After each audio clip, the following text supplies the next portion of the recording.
Bonjour. Madame Maz, ici présente, nous avait demandé de choisir un sujet autour de l'environnement. Sécheresse et délivrance est le sujet qui m'a le plus particulièrement fait réfléchir, et spécialement sur la problématique de la sécheresse. Dans la Nouvelle Verte, ce sujet est repris dans la nouvelle Délivrance. Hugo et Inès traversent un chemin aride, sans arbres ni animaux, ni de quoi boire ni manger, dans l'espoir d'atteindre une falaise où il faisait bon à vivre. C'est pour cela qu'aujourd'hui, j'ai préparé un plaidoyer sur la sécheresse. La Californie aux États-Unis, la région du Sahel en Afrique, la région de Sao Paulo au Brésil. Oui, vous allez me dire, c'est quoi le rapport avec cette thématique d'aujourd'hui? Eh bien, tenez-vous bien. Ces trois régions du monde, malgré leur disparité, ont connu leur pire période de sécheresse ces dernières décennies. En Californie, et selon l'AGPC, Association des géophysiciens, c'est la pire sécheresse depuis plus de 1200 ans. À Sao Paulo, l'université avait conclu en 2007 qu'une augmentation de 3 degrés des températures et une baisse des pluies, phénomène de sécheresse. La surface agricole diminuerait de 25% sur cette région. En 2012, l'UNICEF a publié un rapport alarmant sur la situation en Afrique, dont voici quelques chiffres à faire froid dans le dos. 1 million d'enfants sont en situation de malnutrition. 650 000 enfants au Sahel sont malades à cause de l'eau insalubre. Plus de 12 millions de personnes menacées par des crises alimentaires. Quelles sont les causes de ce constat alarmant? Certains d'entre vous diront que c'est un manque d'eau accompagné de baisse de température. Eh bien non, ceci n'est pas une cause, mais plutôt la conséquence.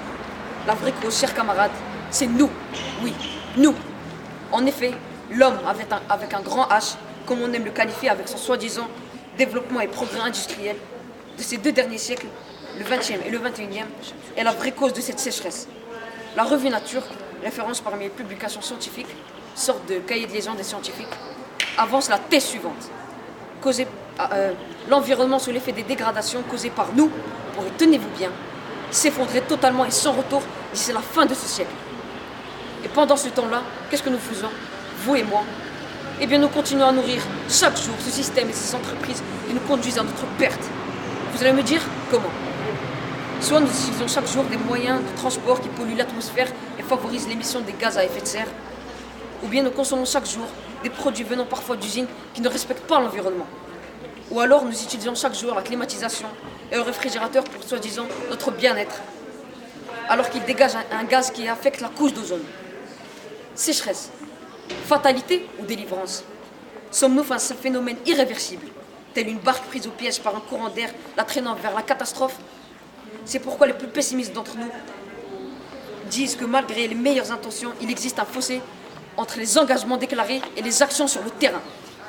Alors que d'autres, et heureusement ils sont nombreux, continuent de croire que la prise de conscience depuis le début de ce siècle des États et la société civile nous donnera une lueur d'espoir.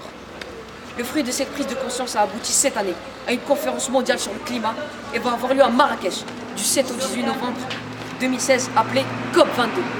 La COP21 de Paris était la COP de l'engagement. La COP22 de Marrakech sera la COP de l'action. En conclusion, espérons que cette fois-ci sera la bonne et qu'il n'y ait plus d'écart entre engagement et action. Merci à toute la classe et à Madame Maz de votre aimable attention.